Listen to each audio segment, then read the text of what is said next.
Isaac Newton, The Role of Patience in Scientific Discovery. The towering virtue of patience in the quest for knowledge. Why is it that the apple falls from the tree? Such a seemingly simple question, yet it was the key that unlocked the secrets of the cosmos. I, Isaac Newton, stood on the shoulders of giants to gaze farther into the mysteries of nature. And today, I wish to elevate you to stand beside me, to peer into the infinite and unravel the fabric of the universe together. But first, let us address the essence of patience in scientific discovery. Understand that the journey to enlightenment is not a sprint. It is a marathon that requires the steady hand of time and the unwavering spirit of persistence. Lesson 1. The Seed of Curiosity and the Fruits of Time. In the gardens of Woolsthorpe Manor, where I was born, the seeds of curiosity were sown. As a young boy, I was captivated by the wonders of the natural world. But it was not mere fascination. It was an insatiable desire to understand the why and the how. This is the first lesson. Patience begins with nurturing the seed of curiosity. You see, curiosity without the patience to investigate leads to fruitless endeavors. I spent years questioning, hypothesizing, and experimenting before I could articulate the laws of motion and universal gravitation. The world did not reveal its secrets readily.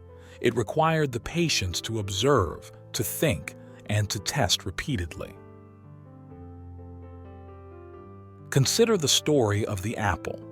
Legend speaks of an apple falling on my head, but the truth is far less theatrical and far more instructive.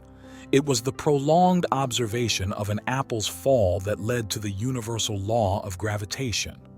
A momentary glance would not suffice, for it was the patient contemplation of the forces at play that bore fruit.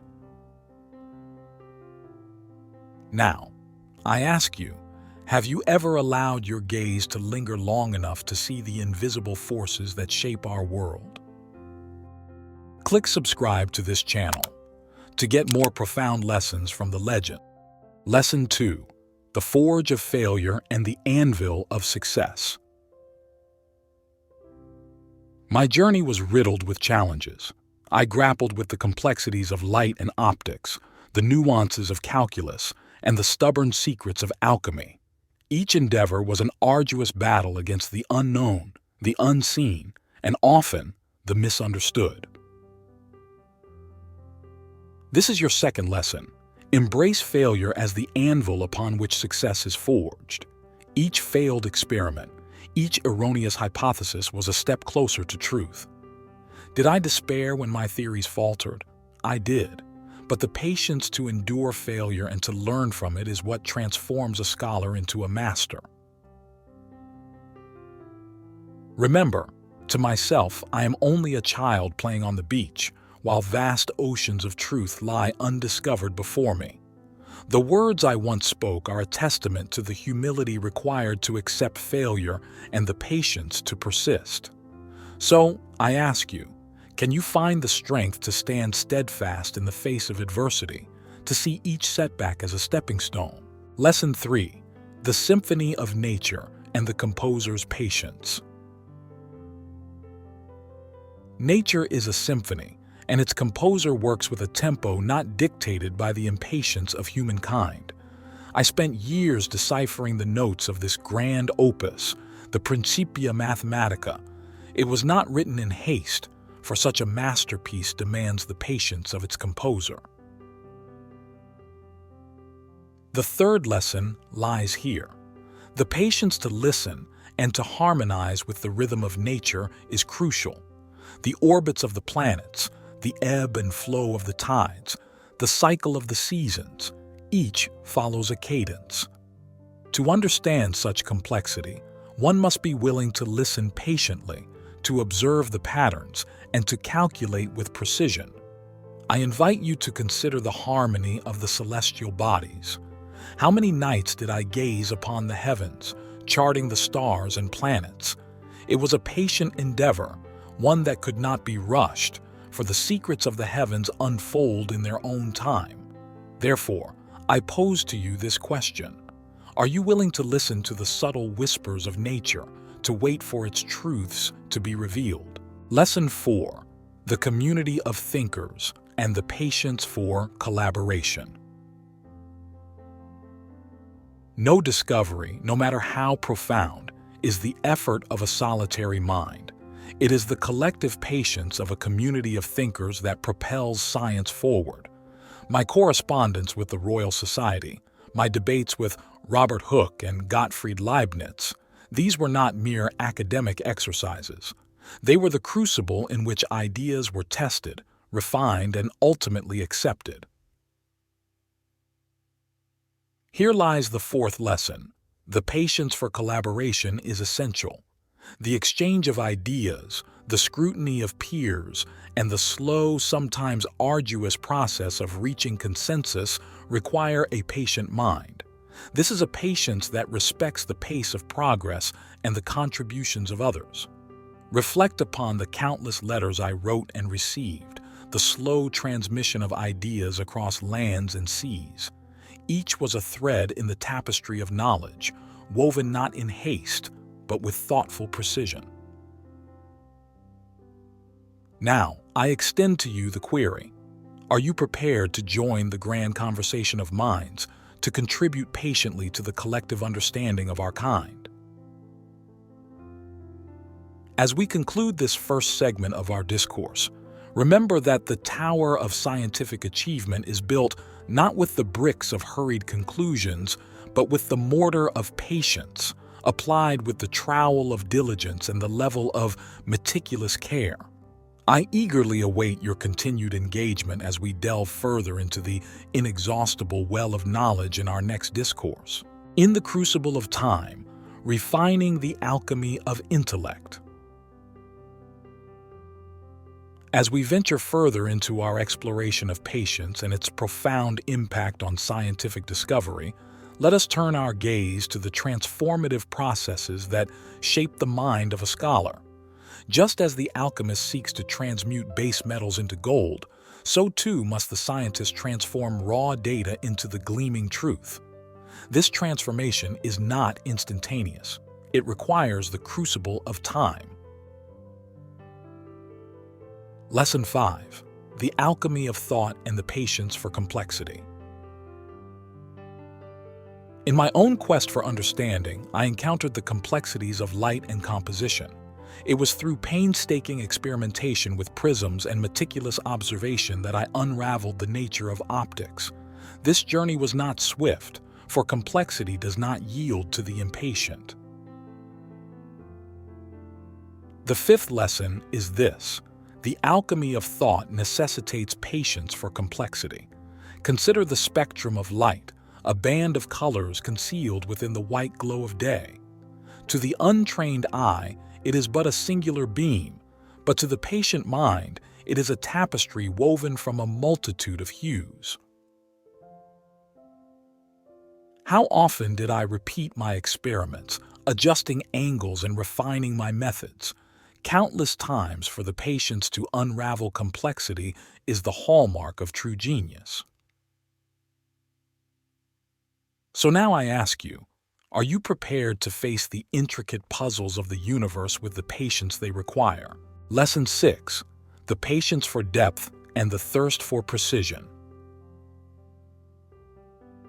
Depth of understanding is not achieved through a superficial glance. The laws of motion, my contributions to the world of physics, were born from a relentless quest for precision. I did not settle for approximate answers. I sought the exactness that nature demanded. This, then, is your sixth lesson. Patience allows for depth of exploration and the precision that discovery mandates. Each calculation, each theorem, each law I penned was a testament to this patience. The meticulousness of my work was not obsession, it was necessary. Do you not find it remarkable that the orbits of celestial bodies could be predicted with such accuracy? This precision is not the product of hurried guesswork, but the fruit of laborious calculation and patient verification. I now present to you this profound inquiry. Will you dive into the depths of knowledge, undeterred by the demanding pursuit of precision that is its guardian? Lesson 7. The maturation of ideas and the patience to let them grow. Ideas, like fine wine, require time to mature. They must be allowed to ferment in the mind, developing complexity and richness before they can be savored by the world. My own theories did not emerge fully formed. They evolved, adapted, and matured as I engaged with the work of my predecessors and contemporaries. The 7th lesson is about the patience to let ideas grow. The Principia itself was not penned in a flurry of inspiration. It was the result of years of contemplation, discussion, and revision. Remember the years I spent at Cambridge, the solitude of my annus mirabilis, the period of intellectual gestation during the Great Plague. It was a time of isolation, yes, but also one of immense intellectual growth. Consider this. Are you willing to give your ideas the time they need to mature, to resist the urge to pluck the fruit before it is ripe? Lesson 8. The discipline of study and the patience to persevere. The discipline to study is not merely the allocation of time. It is the dedication of one's life to the pursuit of understanding. My contributions to calculus, the meticulous study of forces and motion, required a steadfastness that only the patient can muster. The 8th lesson is thus: the patience to persevere through rigorous study is the bedrock of scientific mastery. I devoted entire days to my work, often forgetting meals and sleep. This was not madness. It was the discipline of a mind in pursuit of something greater than itself. Reflect on the times I secluded myself, focusing solely on my work, undisturbed by the world's distractions. This isolation was not loneliness but the sanctuary of thought. I pose to you this significant question. Is your dedication to study such that you can persevere, even when the path becomes steep and arduous? In this second part, we have examined the alchemical process of transforming knowledge, the necessity of patience in achieving depth and precision, the importance of allowing ideas to mature, and the discipline required to persevere in study. Each of these lessons is a critical facet of the jewel of discovery, the labyrinth of enlightenment, navigating the pathways of perseverant thought. In our ongoing discourse on the virtue of patience as the vessel for scientific understanding, we must now turn towards the inner sanctum of the mind where the most intricate labyrinths await. These pathways, fraught with enigmas and cloaked in shadows, are the testing grounds for the most resolute seekers of truth. Lesson 9. The patience to decipher the enigma of errors. The journey through the labyrinth of knowledge is often beset by errors and misjudgments. It was in my own experiences with alchemy and the pursuit of the philosopher's stone that I encountered many such bewildering paths. Yet within these errors lay hidden revelations. This 9th lesson teaches us that patience is needed to decipher the enigma of errors. Each misstep, while appearing to lead us astray, provides crucial insights.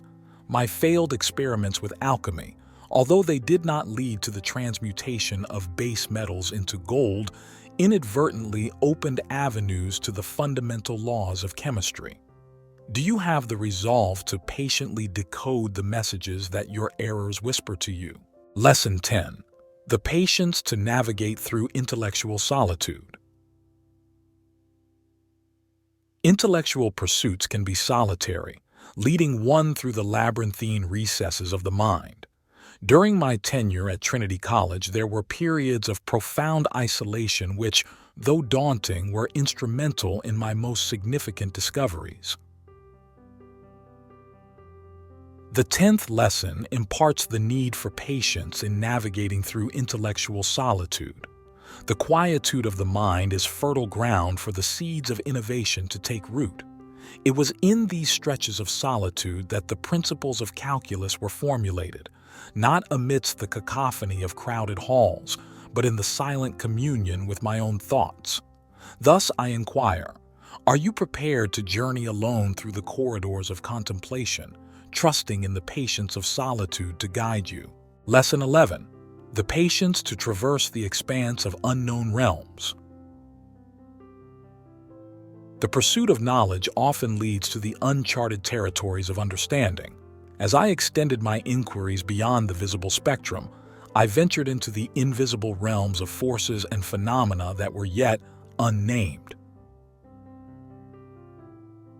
The 11th lesson suggests that patience is required to traverse the expanse of unknown realms. The discovery of the gravitational force, a power that binds the celestial bodies, was not the product of a single experiment but the culmination of years of patient exploration into the unknown. Can you muster the courage and the patience to step into the void of the unknown, to chart the unseen territories that lie beyond the edges of current comprehension? Lesson 12. The patience to await the emergence of coherence. Finally, within the labyrinth of understanding, there comes a moment when disparate threads begin to weave together into a coherent tapestry. This emergence is neither swift nor sudden. It is the slow, deliberate fusion of ideas, data, and revelations that can span decades or even centuries. The 12th lesson is the patience to await the emergence of coherence. My own Principia was not just a collection of laws, but a unifying theory that provided coherence to the celestial and terrestrial realms. This coherence arose not in haste, but through the patient accumulation and synthesis of knowledge. I ask of you, do you possess the patience to wait for the moment when chaos yields to order, when the myriad paths of the labyrinth converge to reveal the grand design? As we conclude this third part of our discourse, we have traversed the labyrinth of enlightenment together, learning the patience to interpret errors, to endure solitude, to explore the unknown, and to await the grand coherence that is the hallmark of true understanding. The tapestry of infinity, weaving threads of timeless discovery. As we approach the culmination of our dialogic expedition through the meadows of the mind and the forests of forbearance, we stand at the precipice of wisdom, gazing into the vast tapestry that is the cosmos. Here, patience is not merely a virtue but the very loom upon which the threads of discovery are woven, spanning the fabric of time and space. Lesson 13. The patience to honor the ancestral legacy of inquiry. The 13th lesson beckons us to acknowledge the patience inherent in honoring the legacy left by our intellectual forebears. The knowledge we cherish today is the fruit of many lifetimes of labor, a continuum of inquiry stretching back to the dawn of thought. My own work was built upon the foundations laid by the likes of Kepler and Galileo, and it would, in turn, provide the groundwork for the breakthroughs of future thinkers. The lesson here is the patience to recognize that we are but current stewards of knowledge, caretakers of a legacy that we must nurture and expand. It is a patience that respects the incremental nature of progress and the contribution of each mind to the collective edifice of understanding. Are you prepared to pay homage to the ancestral legacy of inquiry with the patience it deserves? Lesson 14. The patience to cultivate the seeds of future wisdom. As we delve into the 14th lesson, we must turn our attention to the future, to the seeds of wisdom we plant today that may only germinate long after we have returned to the soil. The principles I laid down in my lifetime would one day facilitate the advent of modern engineering, space travel, and technologies beyond my wildest imaginings. This lesson teaches us the patience to cultivate knowledge for the benefit of generations yet unborn, to engage in the selfless act of nurturing ideas that may only come to fruition in a distant future. Can you commit to the patient cultivation of these seeds, knowing you may never bask in the shade of their growth? Lesson 15. The patience to embrace the cycle of learning and teaching. Our 15th lesson brings us to the cyclical dance of learning and teaching, where patience plays a pivotal role. In my position at the Royal Society and at Cambridge, I recognize that the dissemination of knowledge is as crucial as its acquisition. It is through teaching that we solidify our own understanding and inspire patience in others to embark on their own journeys of discovery. The patience to embrace this cycle is to understand that each question answered will lead to another asked, and that each concept mastered will illuminate the path for others to follow. Will you embrace the patient cycle of learning and teaching, becoming both an eternal student and a generous mentor? Lesson 16. The patience to persevere, beyond the bounds of one's era. The final lesson I impart is the patience to persevere beyond the bounds of one's era, to work without the immediate gratification of recognition or result. My universal law of gravitation, while now a cornerstone of physics, was once met with skepticism and resistance. Yet, it was not the accolades of my contemporaries that drove me, but the pursuit of truth itself.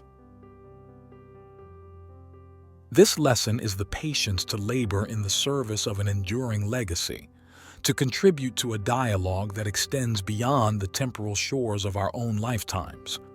Do you possess the fortitude to toil for a truth that may only be acknowledged when your name is but a whisper on the lips of history? Conclusion: the eternal weave of discovery.